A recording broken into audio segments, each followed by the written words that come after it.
Welcome to the prop line. Andy, Jim, and Corbin. We all scored as many fantasy points as Quentin Johnson on Thursday Night Football, and we're here to break down all. We're here to break down all the props. We've got 6 teams on bye, so it's a little bit of a limited slate, but I think there's some really, really good opportunities here. So let's jump right into it, guys, and we're going to start with Jim. Your Jets at the Bengals. I am all in on the Bengals and the Survivor. The headline, my favorite headline of the season so far. Sauce Gardner, Garrett Wilson out. Coach won't commit to starting quarterback. They've even left out a couple things in that headline. They left I out a know, couple things as well. But it's just like everything has gone wrong in that one. So I'll let you go first, Jim. Is there any props that you can decipher in this game? Honestly, these guys not playing makes it kind of tough on the Jets. Mason Taylor wasn't practicing, so do you have any props on this game? Here's what I'm looking at. This is going to be our last week, probably, to consistently fade the Jets defense against tight ends. We'll get to that theme in a minute. So as of next week, it looks like Quincy Williams is set to return. That's our starting best linebacker. Noah Fant, anytime touchdown at plus 245. Just screams it for me with these guys. I would also look at his receptions. Even though we're losing Sauce Gardner, Michael Carter looks like he's going to play, and we've seen an improvement from the other 2 cornerbacks. So I still believe that tight end is going to be the way to go against this New York Jets defense. As far as Jets offensive props, we can do absolutely nothing right now, not knowing who's in and who's out. We don't even have receiving props. Yeah, they don't have any props. It's just they don't have it. If Garrett Wilson is out and everybody's out, I spoke to Andy last week about this. They lined the other Jet receivers so low last week, and these guys went easily over. Alan Lazard, the ghost of Alan Lazard, goes over his receiving totals. So when these numbers come out, we have to start looking at these. It's just too low.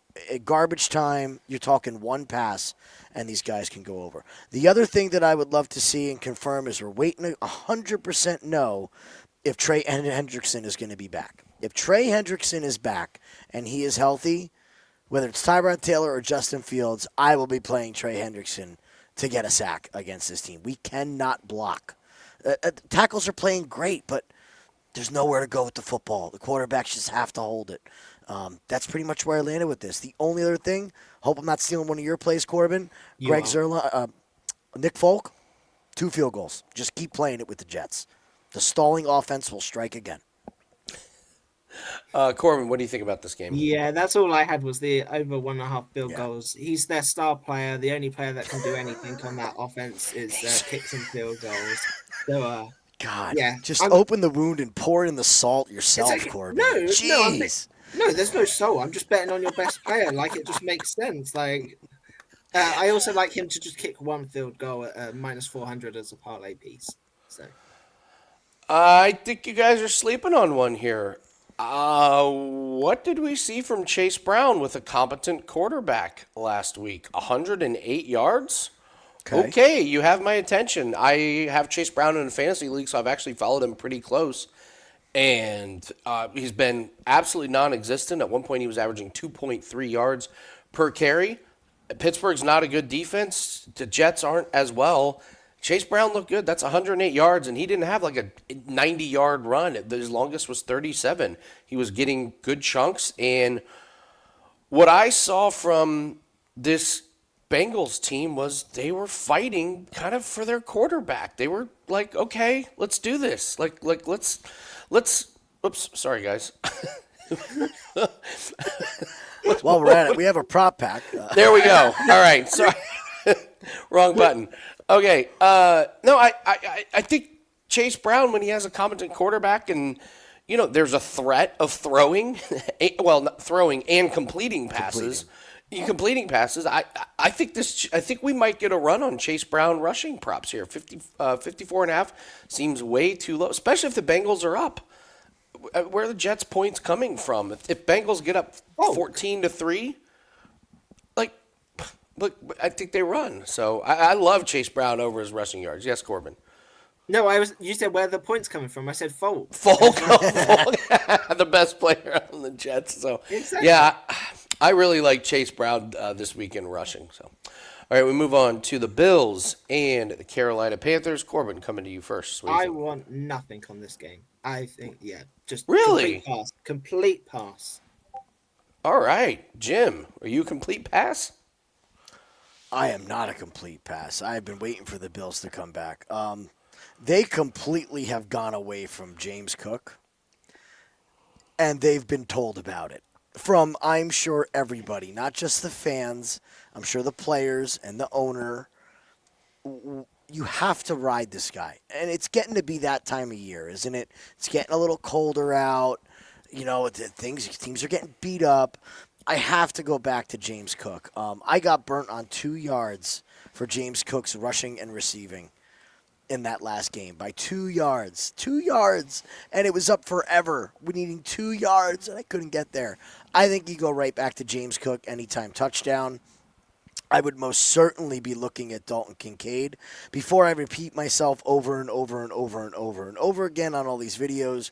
We have to remember that it's National Tight End Day. I might as well bring it up now. We saw it last year. It gained more and more focus, and now has become just it was an absolute gold mine for tight ends last year. Dalton Kincaid is very reliable for Josh Allen against the Carolina Panthers, who we said are bad against tight ends. They lucked out and played Justin Fields, who didn't want to throw the ball. And we go back and watch that film, and we saw tight ends running everywhere on this team. So give me whatever I can get on Kincaid to score, Cook to score. There's my three favorite. I love Josh Allen over 1.5 touchdown passes. The only game he didn't do it was the Jets. It was a blowout. He didn't need to. Fact is, he's got 3 in his last 4 games. Jim, you mentioned it. If we think Kincaid is going to catch one, there's one. And this is a Carolina team that he had 3 touchdown passes against the last time they played. I like Josh Allen on his passing TDs. This has been a very reliable one. 4 games in a row, and you're only paying minus 130. This should be line minus 160. And I gotta be honest, we're getting all the value sucked out of some of these over 1.5 passing touchdowns, or Jalen Hurts, Jalen Hurts not to throw an interception. They're pricing that thing so bad that I actually think minus 130 is a little bit of a mistake on their part. So I will take the Bills in Carolina. My favorite one is Josh Allen over 1.5 touchdown passes. Corbin, let's talk 49ers and We all Texans. know where I'm going. We need to go to the receiving yards. We I'll click do. on Christian And there McCaffrey. is my boy. I cannot say how much I love this man. And I still don't understand this line. He's gone I don't 50 either. plus every single week. And now it's at 43. It's gone down. It was like 45 last week.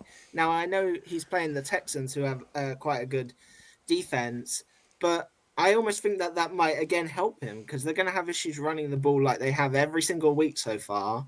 They're going to have to throw the ball. They have Kittle back. That's going to create a little bit more distraction, and he just sneaks in. He's so hard to tackle as well. His yards after catch is incredible. Just I love him. I just keep playing him until, even if it until it gets into the 50s, I don't even think about it, no matter who he's playing. Other than that, it's field goal week for both teams. 49ers have hit over 1.5 every single week, I believe, and the Texans have done it every single week bar one. So you can play both kickers to go over 1.5 field goals, and I think at worst you go 1-1, if not 2-0. And then you can just do the game over 2.5 or 3.5. 2.5 is a great parlay piece. It's only like minus 220. Again, if I'm expecting 4 field goals and I only need 3, that means one of them can only kick one and I still cash. So they're my 3 favorite props. Don't you think it's crazy, Corbin, that his receiving yards is 43.5 at the time of recording this, but his receptions is 5.5?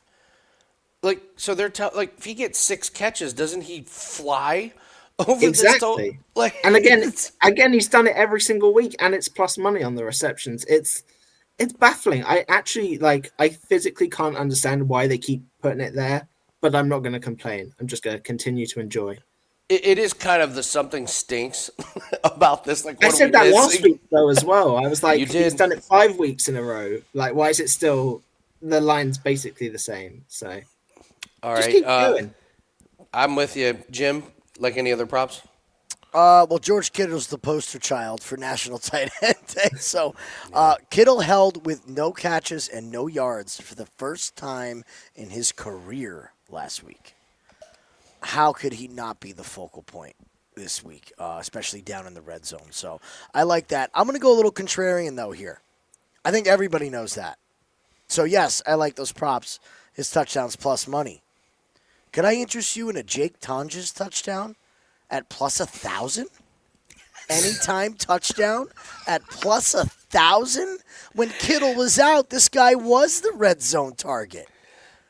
Who's to say the Niners don't go double tight end when they're down in the red zone? That number is an absolute joke to think that they're just that's saying that he's not going to see the field. The 49ers run more double tight end and tight end with the fullback sets than almost anybody in the league, and they run play action out of it. I think that number is dead wrong. A little sprinkle. What did Dan call him? Was it Jakey Basketball? Jake Basketball is something like some wacky name. I love that sprinkle. Corbin, I agree with you 100% on McCaffrey. It just keeps hitting and keeps on getting there. And I will sit here and eat my words. Even without Fred Warner last week, that 49ers defense stepped up and played way over their head of what I expected. So I'm very interested to see if that continues in this game here against a struggling Houston offense. This will be a good barometer of what we're going to get going forward from this 49ers team. I will just add in that this number on C.J. Stroud, he's not. Oh, come on, 200 and a half that you can get on BetMGM, FanDuel. If you haven't been banned from Fanatics, we know what that means about your record as a bettor. I just this if you still have an account at ESPN Bet Fanatics, I know everything I need to know. This is just low. This is just too low. 200. It is.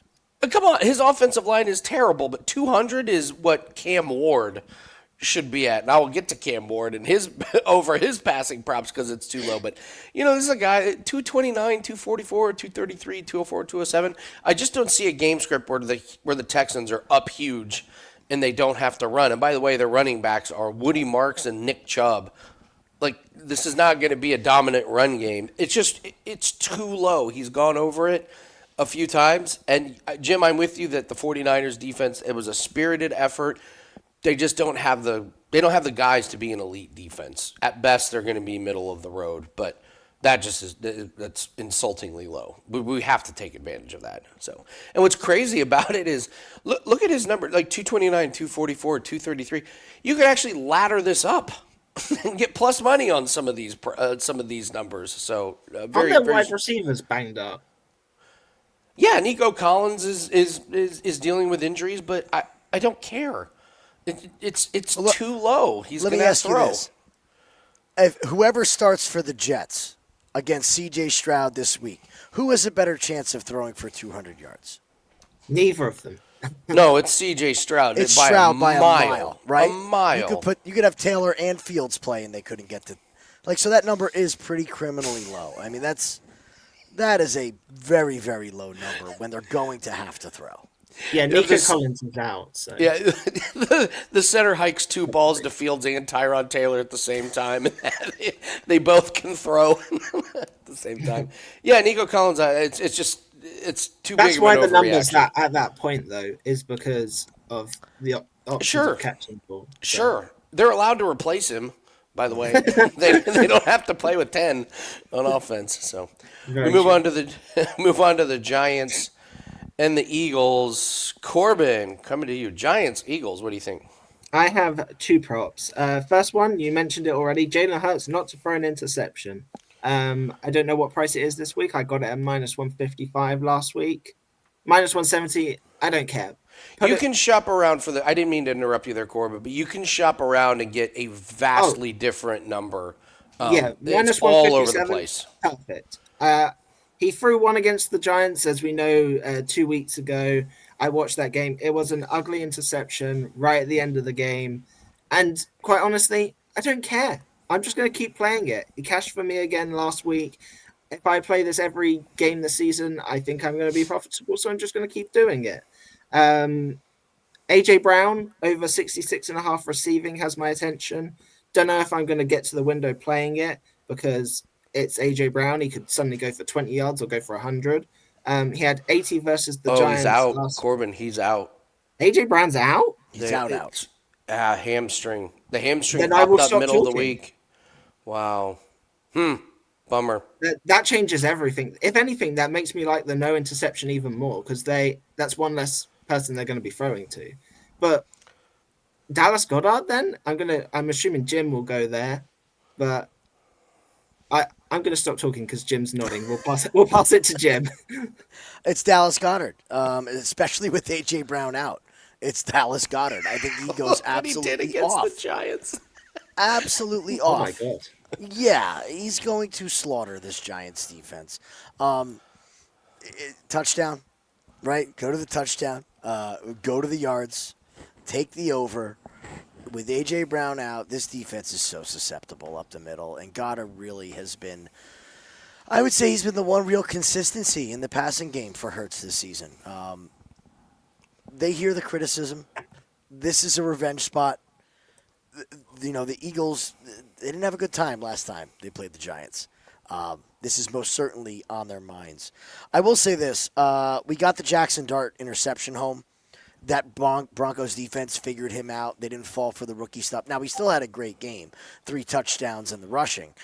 But that interception was the prototypical rookie interception, where you think you can pull it off and you get there. And I just worry, again, he's playing great, but I think he's doing almost too well. I would not be surprised to see a regression going forward the rest of this season where we're going to start seeing a couple games together with him with a couple turnovers, a fumble, an interception. It's just the rookie growing pains that everybody has to go through. So I'll continue to ride that streak. I was looking at Dart's rushing. We've mentioned it quite a few times, Jim. 3 of his last 4, he's had 50 plus, but he only had 11 last week, which was interesting because obviously they were down right at the end. They needed some runs. Even when he took off at the end, they were ready for him. Everyone in this league is going to be ready. Exactly. The Eagles are going to know that he's going to want to run the ball. Like, they're not going to make the same mistakes, I think, that they made last time. So. No, and correct me if I'm wrong, but wasn't Jalen Carter out that game as well? He was. Right, so he's back this week. He is back for this game, right? That's a big game changer. I am going to keep fading the secondary of this Giants team. I was looking hard at A.J. Brown over. They are bottom 3 defending wide receivers. So now that he's out, I'll take Devonta Smith. Jim, I cannot argue with Dallas Goedert here. You want a sneaky one? I was going to say Jahan Dotson. Jahan Dotson. Yeah, absolutely. He's only gone over a couple times. But with A.J. Brown out, that's a lot of yardage and lot of targets. What's his longest reception? Longest reception, they have it at 15.5. That piques my interest. That's a good one. That's absolutely a good one. This is a Giants secondary that does terrible. And we saw last week, just Jalen Hurts' passing offense might start to click. That was one of the funniest narratives at the beginning of the season. Like a team that came off a long playoff run and won the Super Bowl was a little rusty in the passing game, and they're like, everyone's questioning the team. like, yes, it's question the Super. Lazy journalism is what it is. Lazy journalism. Yeah, this is a sneaky one. I think you're gonna get really low numbers on Dotson here. This line is just not taking into account. So I mean, listen, if you took not the longest reception, if you did receiving yards, and let's say Hurts throws for 250 against the bad Giants, like Devonta Smith, Jahan Dotson, and Dallas Goedert. What's the worst you go? 2-1 with those 3.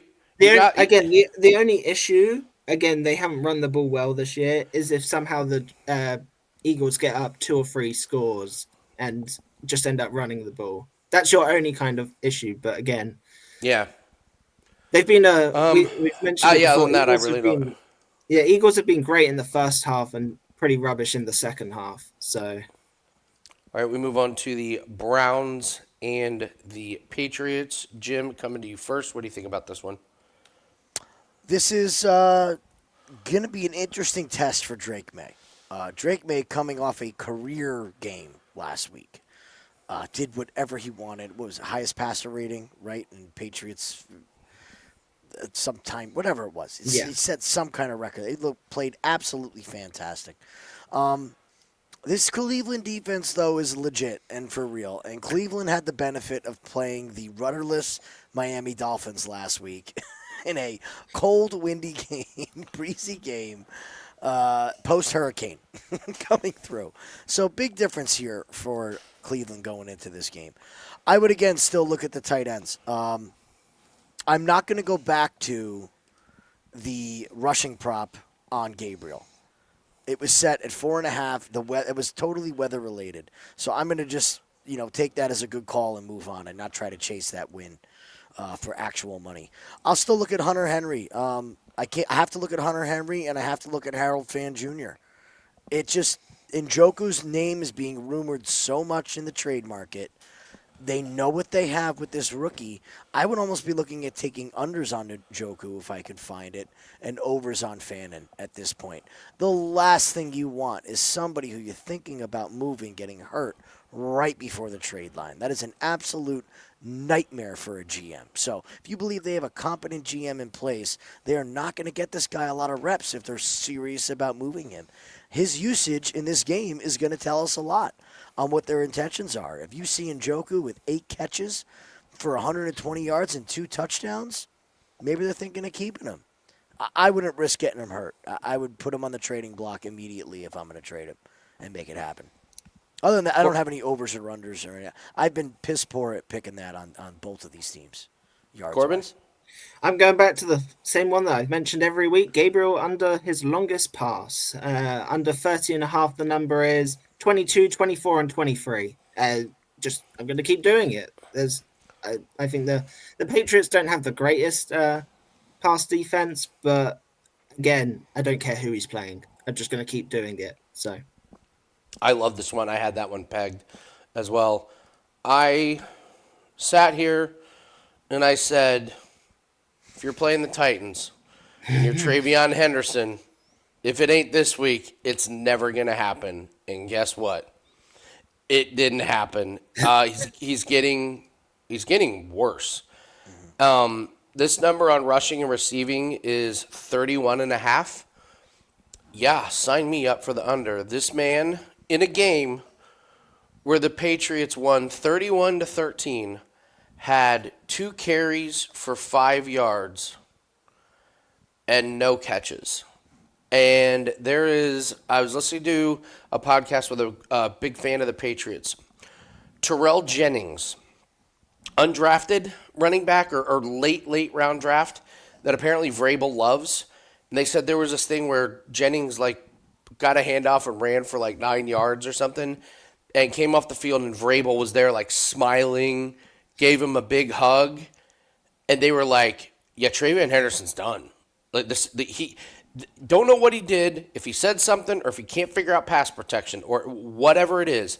They're like, Vrabel is so loyal to the guys that he loves. How Ramondre Stevenson leads the league in fumbles and is getting 18 to 20 carries.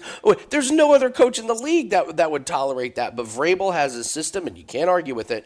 But when I saw Travion Henderson get absolutely nothing in a blowout game, nope, I'm completely out. So I want to take him against rushing and receiving, against Cleveland, one of the top rushing defenses. If you ain't doing it against the Titans, you ain't doing it against the Browns. So don't be surprised if you see Terrell Jennings pop up in the stat sheet, not Travion Henderson. I will also go to another under.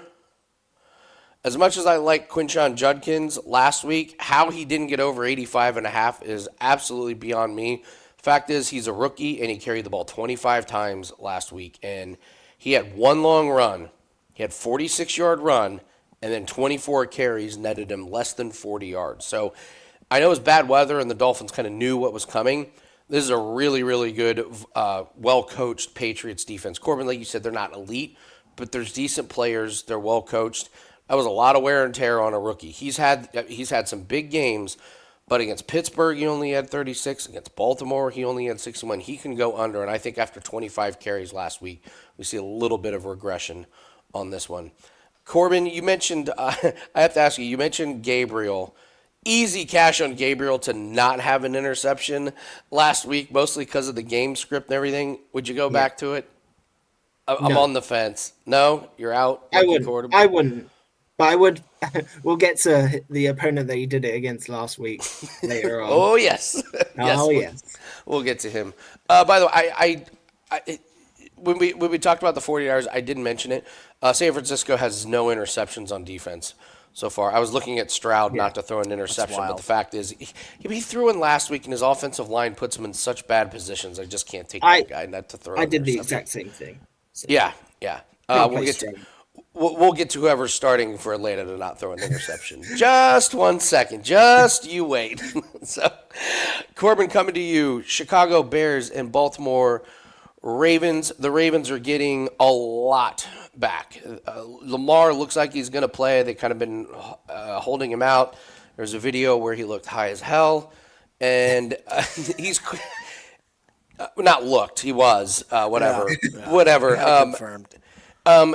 Questionable? No, in my opinion, there's no question. You're playing Lamar Jackson this week if you want to have a shot of salvaging the season. To me, the big question here, Corbin, is defense. Ravens are getting a lot of guys back. Are they healthy? Are they going to be up to speed? You love players coming back from injury. What's your take on this game? My take is that the Ravens are going to fly. We'll go to the rushing yards. We both know who I'm going to take, and it's Lamar Jackson over his rushing. 29.5. Hasn't played for weeks. First game back.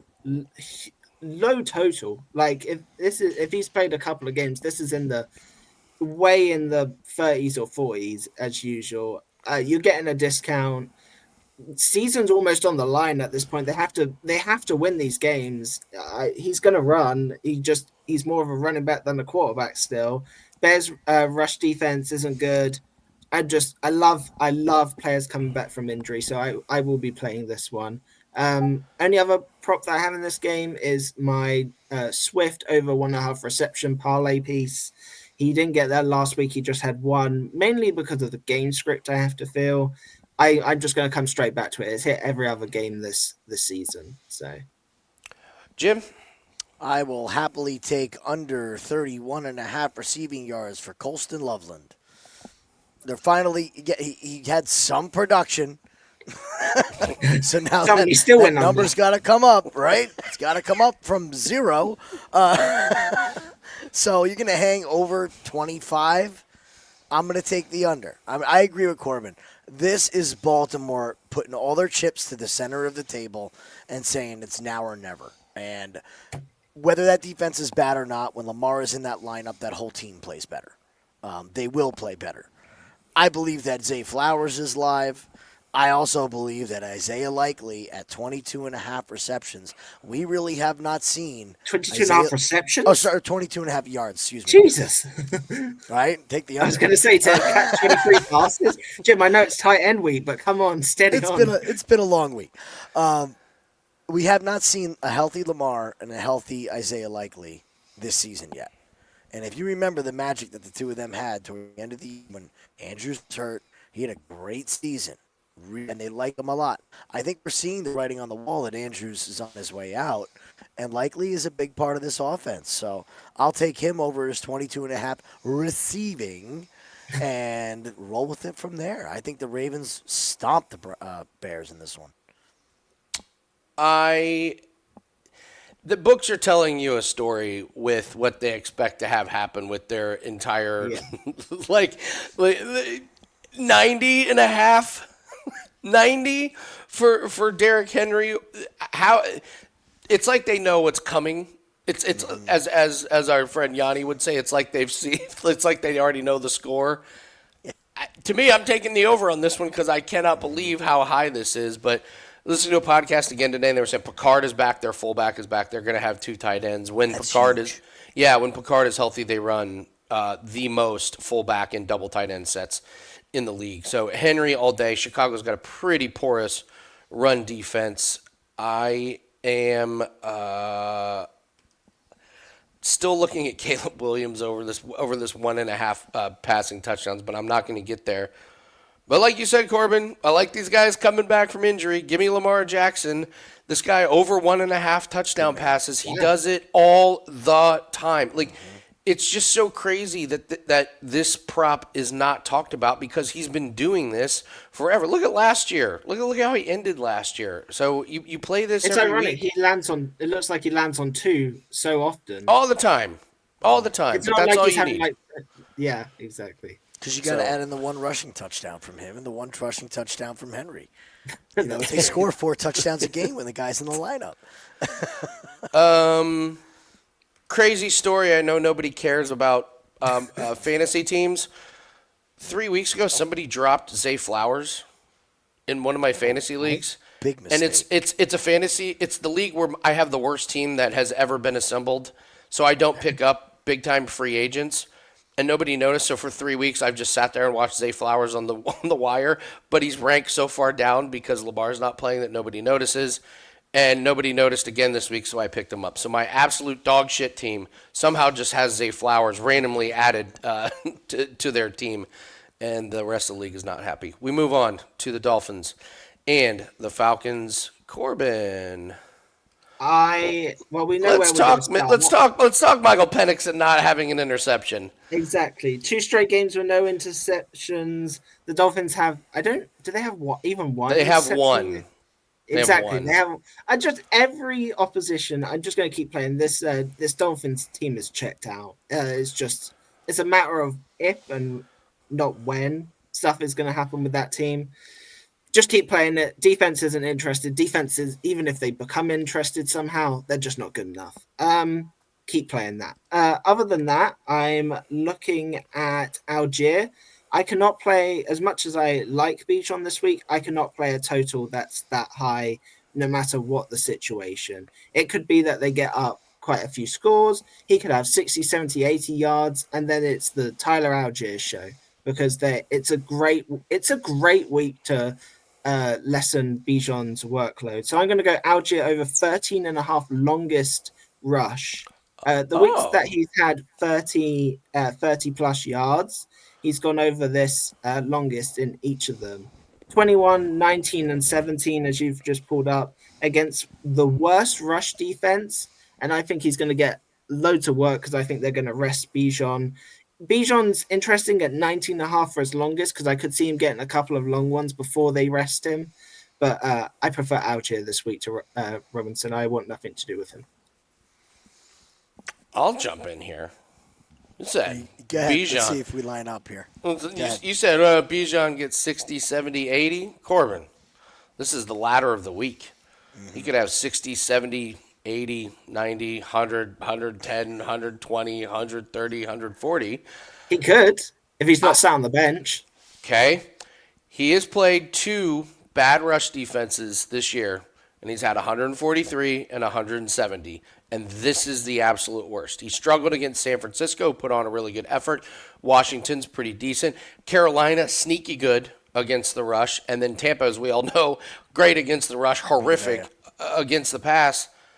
Not only do I like Bijan over this 88.5, I think you could grab some really great plus money. They're at home. They like to put on a show when they're at home. I like Bijan to fly over this total, and I feel like Tyler Algier is the sexy pick this week. I'm just gonna go meat and potatoes with Bijan. It's the first word I think of when someone goes, "What do you think about Corbin?" Sexy man, absolutely sexy man. Just give us the wink and the gun. Oh my god.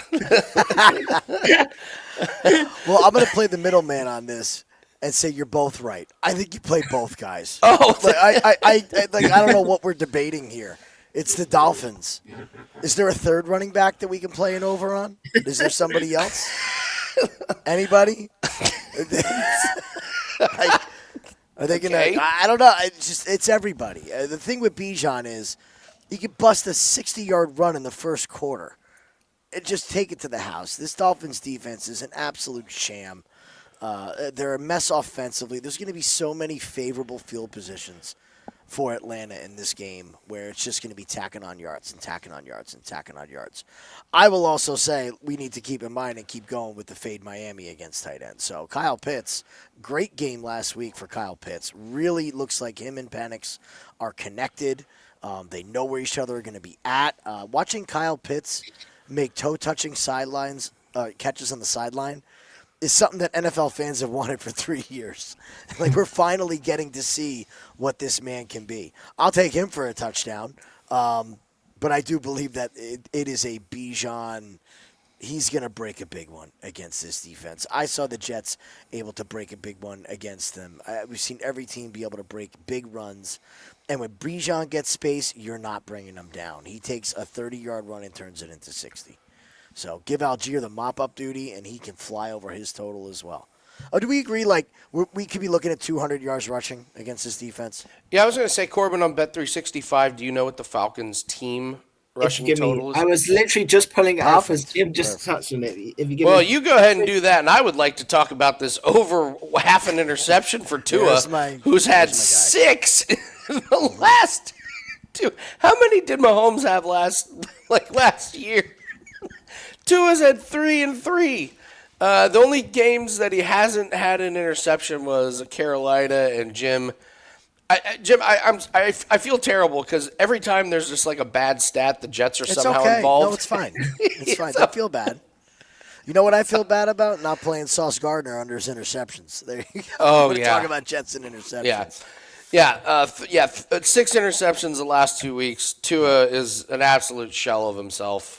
My heart kind of goes out to him. It's just the career is not happening. So he'll be a backup at best with his next team. But yeah, the fact that this is only minus 130 is absolutely insanity to me. How is this not minus 200? So I will take Tua any way I can to throw an interception. Do you find the team rushing? 147.5. Easy play. Oh, that's a play. Easy play on that one. Absolutely, I am so in on that play. So, all right, we did see the slide earlier, but we do have a props pack that's up. Week 8 props pack. Yes, we do. We laid off a Thursday. I'm glad we did lay off. We probably would have put out a loser, at least what I liked on. So we have a bunch of props lined up for Sunday and Monday. You get all plays. And we are on an insane 9-1 run in prime time games, which Corbin and I still were like, why? Why are we good on prime time? Like, you don't even have that many options. Like, it's one game. So you get all those. Yeah, maybe it is. Maybe we're dialed in. So 63% winners last 30 days in NFL. Goal at the end of the year is 58, 59%. We're just under that right now. But another winning week last week with a nice 6-4. We keep doing that. We're going to be really, really happy with the end of the year results. So partner up with us. Let's cash in on week 8 props. We have 6 that are up right now. We're recording this on Friday, but as more props come out over the weekend, we'll have even more. So we had 10 last week. I would expect a similar number to that. All right, let's move on to next game is Tampa and New Orleans. I will get us started on this one. Our old friend Baker Mayfield, they threw us off the scent. Or I think the books got thrown off the scent because he only threw 1 touchdown pass. I'm going right back to him against New Orleans. This is a New Orleans team that he's had a lot of success with, gone over in 4 straight games. They've allowed 14 passing touchdown. I believe that's 3rd worst. I know they got all kinds of injuries. He just figures out a way to do it. You'll notice a theme here. The only 2 games were at Detroit, tough matchup, and in a big win against Jim's New York Jets. There's a pattern unfolding here. Eddie, you're going to make me cry. You're going to make me cry. That's so funny. I'm going back to his over 1.5 pass. I mean, this thing got up damn near minus 200 to some places last week, and now you can grab it at BetMGM. Even DraftKings has it minus 173, so maybe you're priced out of it. But if you got BetMGM and you can lock this in, I will happily go back to the passing TDs. Corbin, coming to you. What do you think about this game? I have 2 props. My favorite one is injury dependent. Kamara under 47.5 rushing. He's gone over in 2 of 7, I believe it is. It all depends if Vita Vea is playing. Uh, he hasn't practiced the last 2 days, but all the reporters that I was reading says that he should still play on Sunday. If he is playing, I will be locking this play in at 3 or 4% because I love it. But I need Vea to be playing to play that one. My next one is Tez Johnson over 20.5 longest reception. Last 3 games, 27, 45, and 22. I don't like the Saints defense at all, quite honestly. And it's another one I think that with Mike Evans now being out for the year, I think he's going to see more opportunities. He has the speed. I can't say his name. Ibuka. I'm so bad at Ibuka, saying yeah. this. Yeah, he's obviously banged up a little bit. He will play, but again, it's just all these things add up into Ted Johnson getting more work. He has the speed. I like his longest, so they're the two I'm looking at. Can I have the floor here for just a second? Can you get Mike Evans a cart, please? Andy do you loves think? the cards. What? I think this is the third time he's What mentioned it this year. was that? Making him walk off the field. He had a concussion and a broken collarbone. There's 100 golf carts around the stadium. Can we get Mike Evans a freaking cart to take him off the field? That was ridiculous. They're like, come on, sit up. Like, sit up. How about He was stay down down? forever. That, He was that down was a while. You're right. I mean, it wasn't as bad as a security guard having to help Trevor Lawrence off the field, which is still the all-time. But I was seriously sitting there and I was like, are they seriously not going to bring out a cart or something for him to like help him off the field? They're going to make this man walk to the sidelines. So anyway, all right, that was my rant. Hashtag can we get Mike Evans a cart? That's going to be trending after this goes up. Like, so ridiculous. Jim, do you have any other props in this game? I'm with you 100% on the 2 touchdowns for Baker. I thought you were going to say get Mike Evans a cart. It's 100% get Mike. I'll build you a cart. All right, I'll make sure we'll get the Evans injury cart. We might need it every season from here forth. A lot of miles on those tires. I find it very interesting that Tampa's offense, the second that they amassed injuries, has started looking like Tampa's offense from last year. Like, we were kind of thrown off the beginning of the year. All of a sudden, there's no K-Dot, and Rashad White in the receiving game is nothing, which was a great prop last year.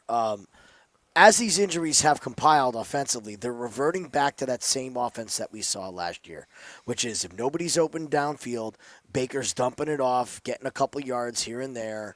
There's very much that dump-off game, not the big play. With Mbuka hurt, I think we lost a lot of big play.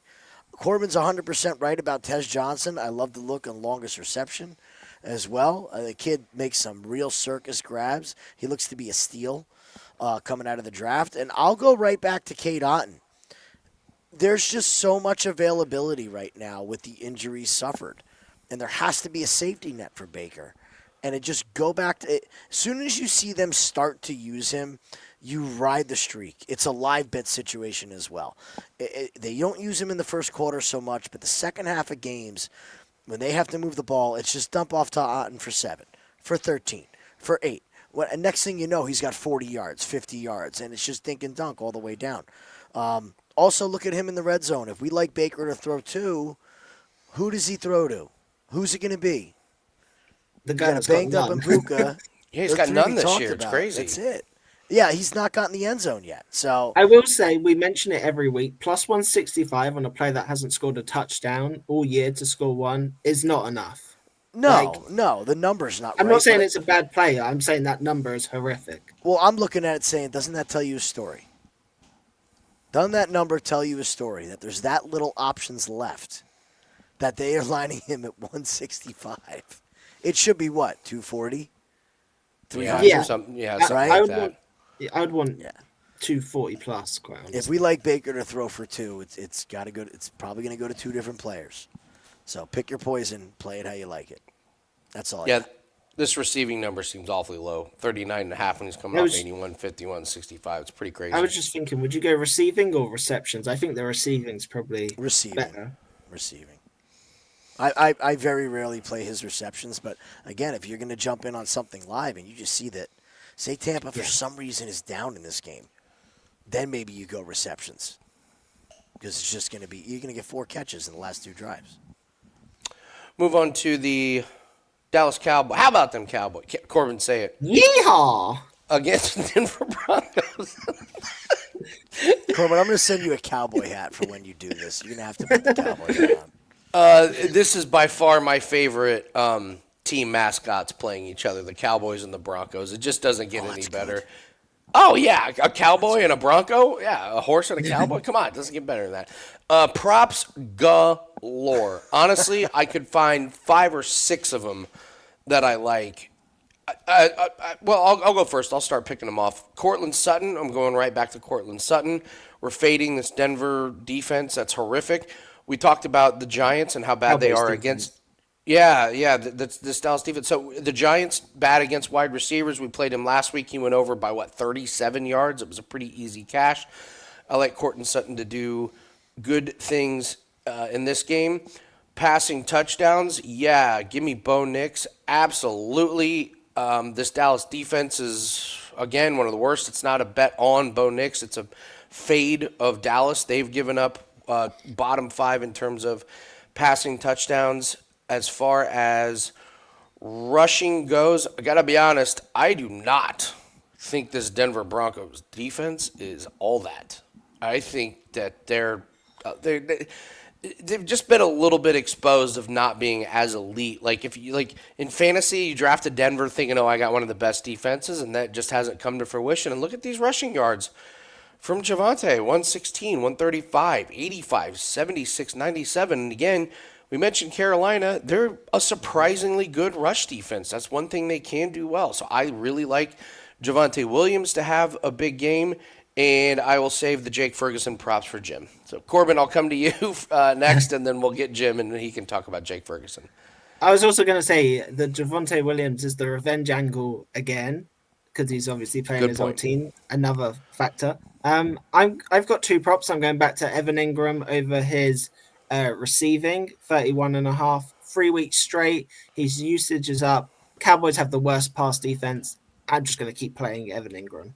And then my second, it's slightly juicier this week, but it's Aubrey over 1.5 field goals. Rinse and repeat. 2 of 7. He hasn't said 5 and 2. Denver has the best red zone defense. It all adds up perfectly. The Cowboys make a right hash of some drives and just send themselves backwards at times. Just keep playing Aubrey, who is the best kicker in the league, so even from midfield can kick it in. Just it gives you so much more options. That's why it's minus 180 this week. But again, stick that with, I don't know, the Colts money line or something just to bring it down a tad, and you're all good. So they're my 2 props. Jim? Well, you already said it. Jake Ferguson, no matter who's in the lineup, sure seems to be connected with Dak here. I will say I don't really love the receiving number. I would be more interested in the anytime touchdown at this point. Again, minus 165. Look what's been going on. Even with them back, he's getting in the end zone. So I'm going to stick with Ferguson as far as that goes. Corbin, absolutely fantastic look on Evan Ingram. You're right. What I love about him is that he get run game too. They're running sweeps to Ingram pretty consistently. So he's getting these touches. I'll again go Evan Ingram down at the goal line. If they're having trouble running the ball, it's very obvious who's going to run the sweep. And it's Evan Ingram. Shocking to say for a tight end, but it's just the truth. As far as the Denver defense goes, great against the pass, bad against the run. You got revenge angle. You beat me to it. I think it's Javonte. The number is low because it is the Broncos. And I think they're just overestimated how good this Broncos rush D is. I think the Javonte could have a very successful day. Low key, I kind of like Dallas to possibly upset the Broncos here. I think people are sleeping on it. I don't even think that's much of an upset. I took Dallas plus 3.5 easily in the pick 5 on Bet Online, the contest I'm still alive on. I do have to mention, I forgot to mention Turpin. It's a low number, 15.5, but he just, like, this is a guy that You could also take Corbin. Look, he's gone over his longest reception. Yeah. Maybe that's the best way to do it because some games he does just only catch one pass, but he goes over. So if you get that, listen. This is not a guy you throw a 3-yard slant to on a to try and get the first down. This is a guy. It's like, yeah, it's 1st and 10. Let's get Turpin involved. This is when on the first drive it's going to be 3rd and 2, and he's going to get a slant catch now for 3 I'm happy to eat my words. But there's something to do with Turpin. This falls in the category of riding the streak. So, we move on to the most popular game in Survivor. Myself and Dan, who partnered up, we both are on the Bengals this week. As much of a Colts fan as I am, I got to tell you guys, a Titans upset would not exactly ruin my day. What's that? You said you're on the Bengals. Against the Jets? Oh, sorry. I thought you were talking about this game, and then you mentioned the Bengals. I was like, No. Me and Dan are on the Bengals in Survivor. We're saying if the Titans upset the Colts, we lose about 50% of the people left in our Survivor. So if ever there was a game for Danny Dimes to revert back to the Giants, Danny Dimes, and throw 3 interceptions and just like sail some passes, I don't think it's going to happen. But I know where I'm going in this game. My favorite game of the week for some props. Jim, what do you think? Tyler Warren.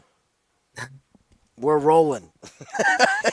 It's the Jim premonition has come to Titans. fruition.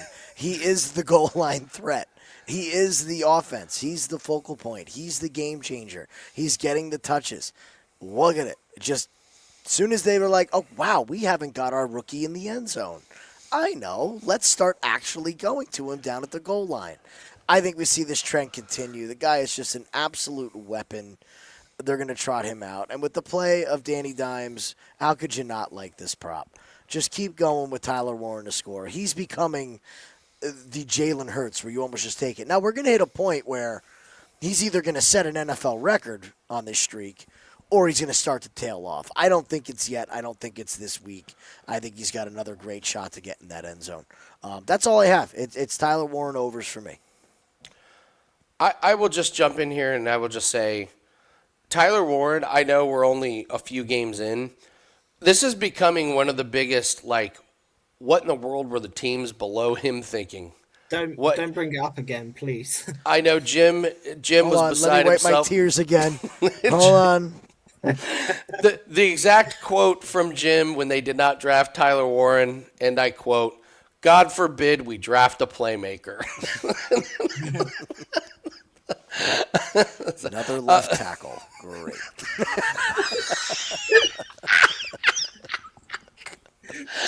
Look at the bright side. If he was on the Jets, we wouldn't get to play him at all because they still wouldn't throw him the ball. No, he'd be playing quarterback on the Jets. Don't worry. He can take the snap. Corbin, what do you like in this game? Obvious sense. I have Colts money line in some plays. Warren, you already mentioned. I played him most weeks. Just keep playing it. Do we play Jonathan Taylor to score a touchdown? It's minus 250. But again, he's going to get in the end zone. Yep. Like he just is. Can I jump in here real quick? Go right Yeah. ahead. We have a client play on Jonathan Taylor to score not 1, but 2 touchdowns. Oh. And the reason is 1 touchdown is minus 380, minus 400. You can get plus 150 on 2 touchdowns. Makes no and sense. Look at what this man has done the last 2 games against Tennessee. He has as many touchdowns in his last 2 games as Tua has interceptions in his last 2 games. He eats this Titans defense for lunch. 3, and that's earlier this season that he scored 3. Then he had 3 at the end of last year. This Titans rush defense is one of the worst in the NFL. It's almost why I almost leaned Daniel Jones under his passing yards, just because I think like Jonathan Taylor's going to have such a big game. And when I told you ladder of the week, I almost went with Jonathan Taylor as kind of the ladder play of the week. So Corbin, you're 100% right. Maybe you don't overthink it, and maybe you just go, you know what? Unless Jonathan Taylor, gets, Chauncey Billups the night before the game and gets arrested, or he twists an ankle coming out of the tunnel, how does he not punch one in? Exactly. But I've got him 2 touchdowns at plus 150. That's a client play. You parlay the one touchdown. You do what you have to do to make that Oh, playable as well. 100%. I will be. I know. It's on Any the other list. any other props here for you, Corbin? No. Okay. If I believe Josh Downs is going to be out, Alex Pierce is a monster when Josh Downs is out. So it's just kind of one of these rules. When Downs is out, you play Alex Pierce. Jim, you already mentioned Tyler Warren, one of the most unheralded fantasy players this year has been Michael Pittman. Sometimes, he doesn't get all the yardage, but he was drafted way late, and Pittman is finally healthy. It's nice to see what he can do. My problem is I just think they're going to be up, and I worry about him. And as terrifying as this Cam Ward at 207.5 is too low. Garbage time counts. Look at what this guy has done the last 3 games. 255, 222, 265. When they get down, he ends up having to throw. Their running game, their running offense is a joke. Well, I mean, their whole team's kind of a joke, but look what they have. Tony Pollard, 41.5. Look at what Jonathan Taylor's at, 99.5. So you have one team's starting running back is 100 yards, the other's is 41.5. So the books have no respect for the rushing offense. I think this is one of those where Cam Ward has 88 yards at halftime and then ends with 230 because he ends up throwing for another 100 in the fourth quarter in garbage time. I love these garbage time bad team quarterbacks.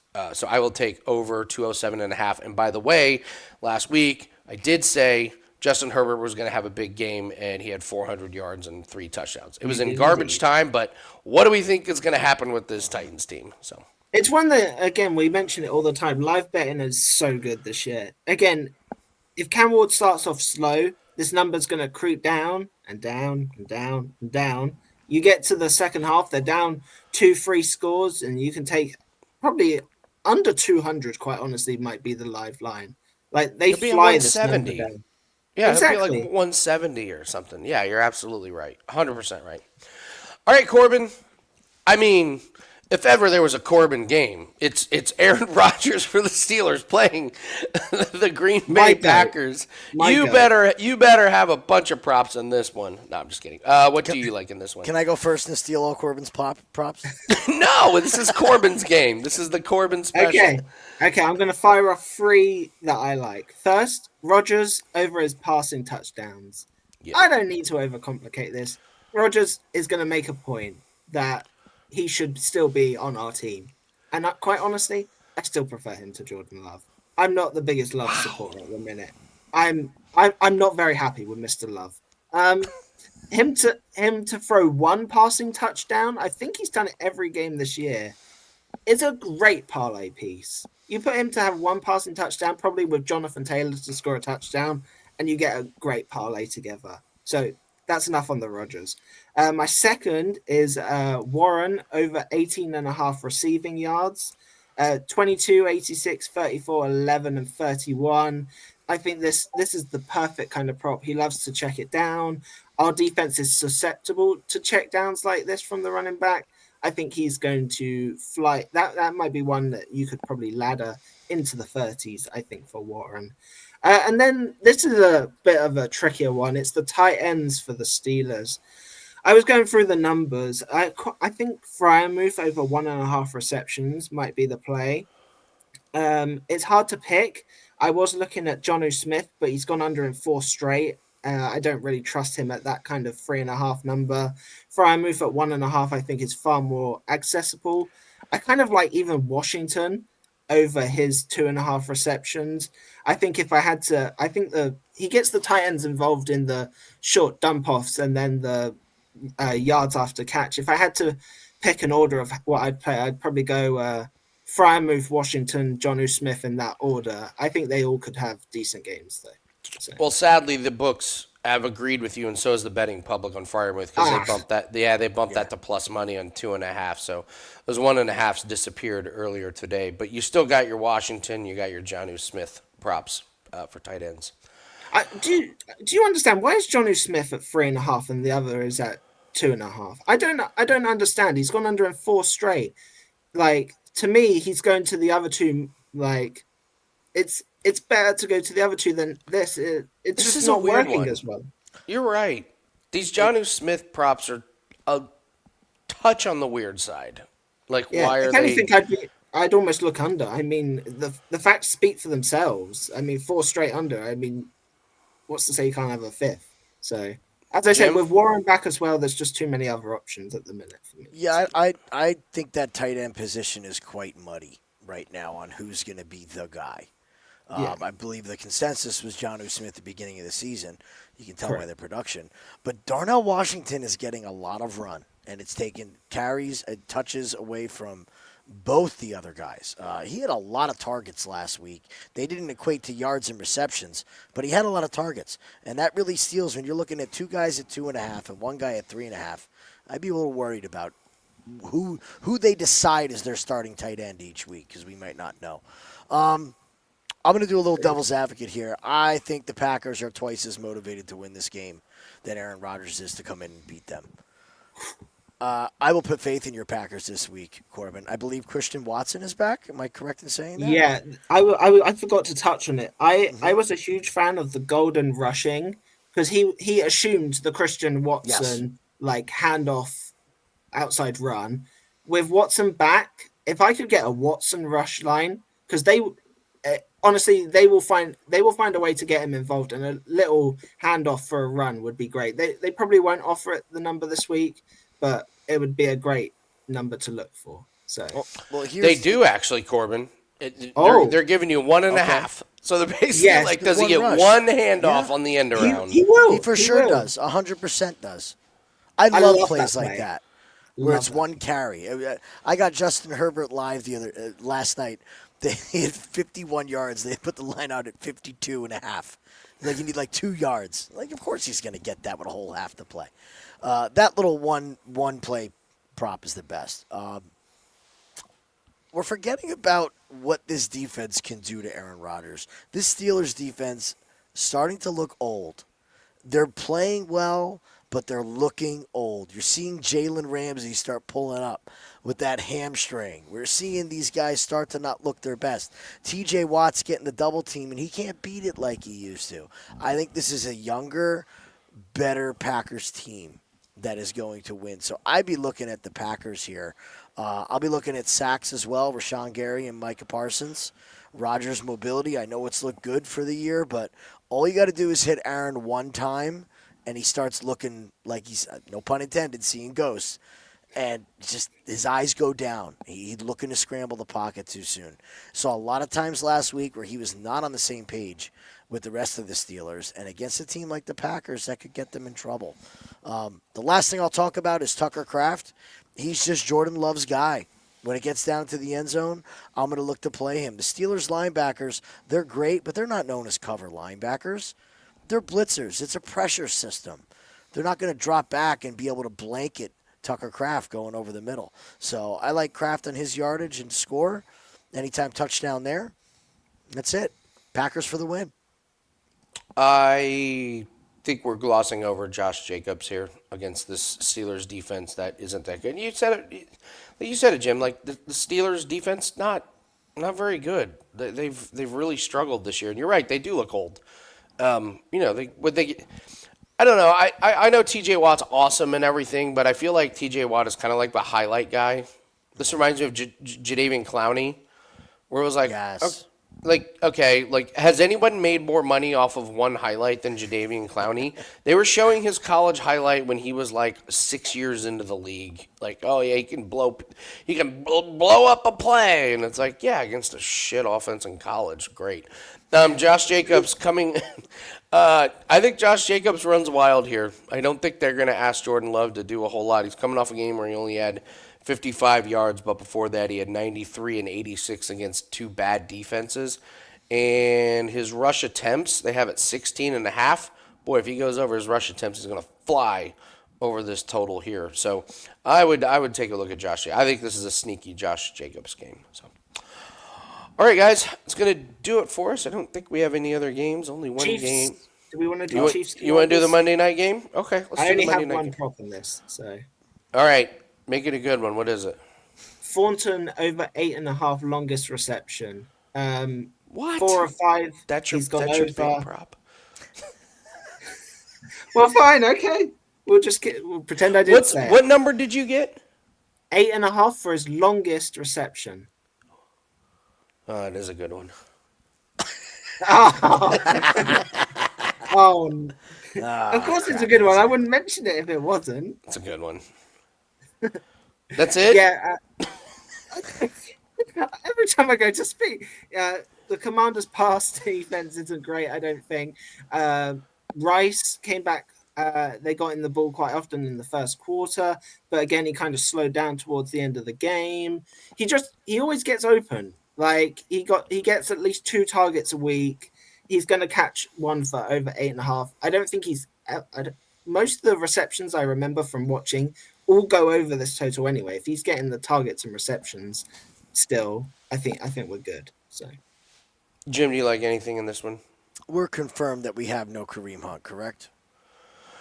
He got banged up last week. I'm not really sure, and they don't have props on him right now. Well, here's why.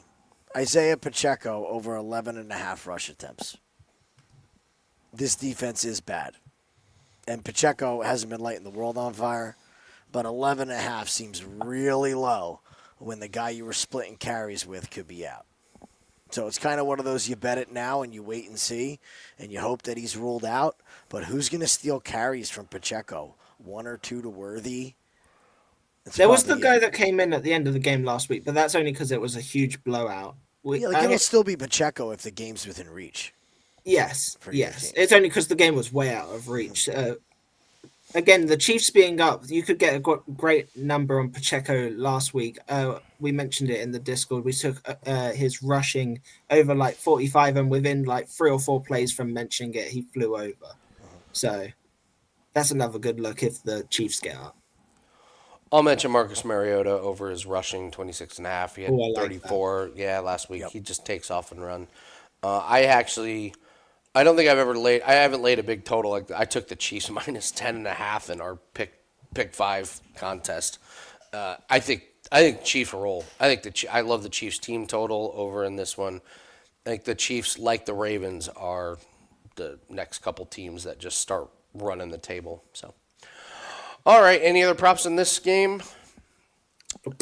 Nope. All right. Well, thank you very much for watching, guys. Please hit the like button. Let us know your favorite prop down there. Let us know if you agree or disagree with any of the props that we had. If you got a same game parlay, we'd love to hear that. We love reading all of your guys' comments and seeing what you're on. Some really good props out there for this week. And don't forget, it is National Tight Ends Day. How could you forget Jim's mentioned a tight end every single game? It's just such a weird. Why? It's just a weird thing. Let's just name it National Tight Ends Day. We got to thank George Kittle. It's great. It's so great. Funny. He kicked it off with a bang with Gadsden. That's true. You're right. Gadsden gets in. Mm-hmm. All right. Thanks very much for watching. Good luck on your bets. We'll see you next week. Take care. Good luck.